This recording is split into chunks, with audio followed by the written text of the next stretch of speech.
Assalamualaikum warahmatullahi wabarakatuh. Alhamdulillah wassalatu wassalamu ala Rasulillah wa ala alihi washabihi wa wala. Rabbi shrah li sadri wa yassir li amri wahlul 'uqdatam min lisani yafqahu qawli. Pemirsa rahimakumullah, mari kita lanjutkan kajian kita dari buku Sayyidul Khatir yang diterbitkan oleh Pustaka Maghfirah.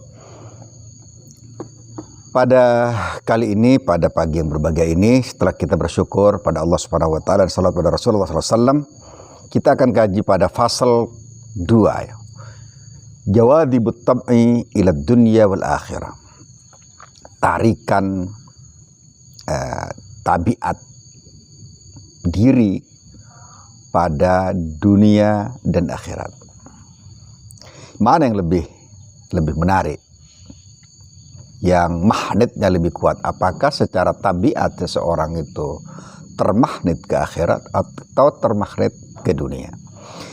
Ibnu Jauzi mengatakan dengan cara gamblang bahwa secara tabiat orang lebih tertarik pada dunia, bukan pada akhirat. Karena secara tabiat orang itu magnet-magnet yang menarik pada dunia itu sangatlah banyak dan beragam. Kata beliau, jawadhibut tab'i ila dunya kathirah wa huwa summa hiya, kata beliau, min dakhil.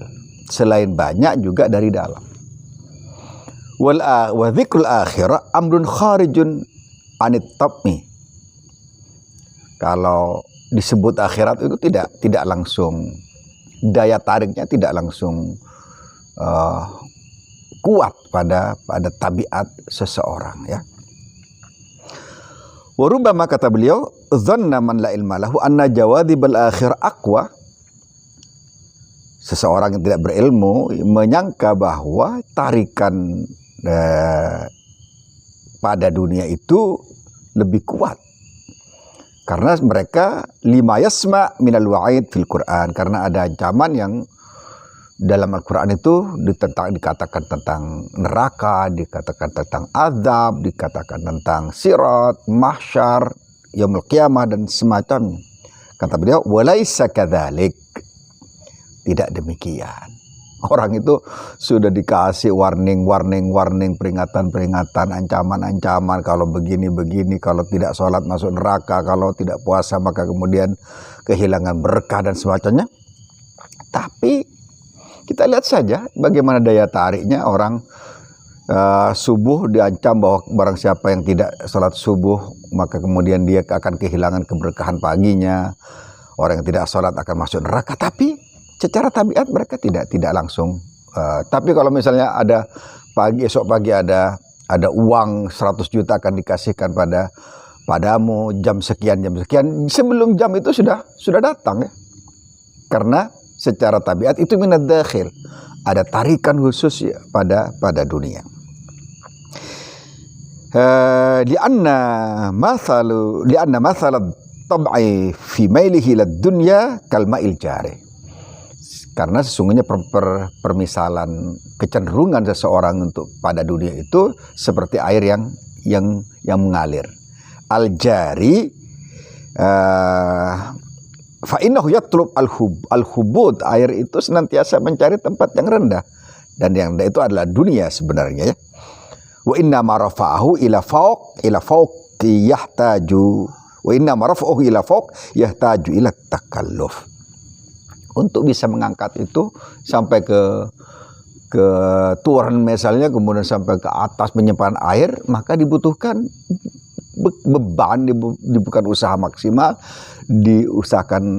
diupayakan. Tapi kalau hanya nyelosor ke bawah itu tidak butuh tenaga. Artinya tatkala seseorang ingin mengalahkan tabiat asli yang magnetnya sangat kuat pada dunia, maka diperlukan tenaga spiritual kita, tenaga ibadah kita, tenaga agar air tabiat manusia itu kita bisa bendung, sehingga kemudian maka dia bisa tertahan untuk tidak turun secara drastis ke apa yang dia inginkan. Walihada ajaba ma'awin asyar bitarghib wa tarhib. Oleh sebab itulah syariat itu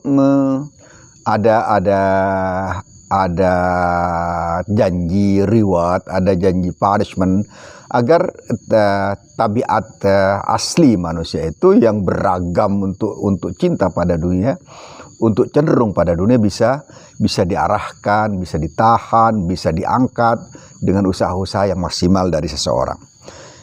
Sehingga kemudian yuqawwi dzalik jundal aql, yang menguatkan apa istilahnya, rasionalitas seseorang karena ada faedahnya, ada untungnya dan seterusnya. Demikian pula fa'amat fa'abattabu fajawadhibu katsira. Nah, ini tabiat seseorang itu jawadhibu katsira. Walaisal ajab ayaghlib.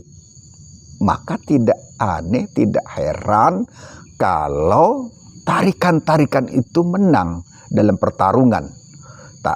Maksudnya seseorang banyak yang terseret pada magnet dunia daripada magnet akhirat. Itu tidak aneh karena secara tabiat dia memang seperti itu dalam dirinya. Innamal ajab ayyughlab.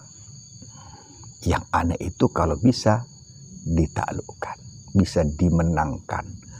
Tabiat cenderungan pada dunia menjadi terkikis, menjadi lebih sedikit, menjadi lebih minimal daripada kecenderungan pada akhirat. Lebih sedikit, sehingga kecenderungan pada akhirat lebih banyak. Yang ini yang amazing, yang ini yang spektakuler. Tatkala seseorang mampu menjadikan kecenderungannya pada dunia menjadi lebih minimal daripada kecenderungannya pada akhirat, dan kecenderungannya pada akhirat menjadi lebih maksimal.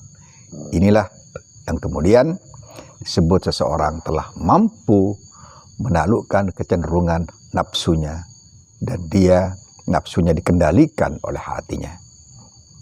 Ternyata perjuangan untuk penaklukan itu sangat-sangat berat bagi orang-orang yang tidak berbuat untuk riyadhah, untuk olah jiwa dan olah hati.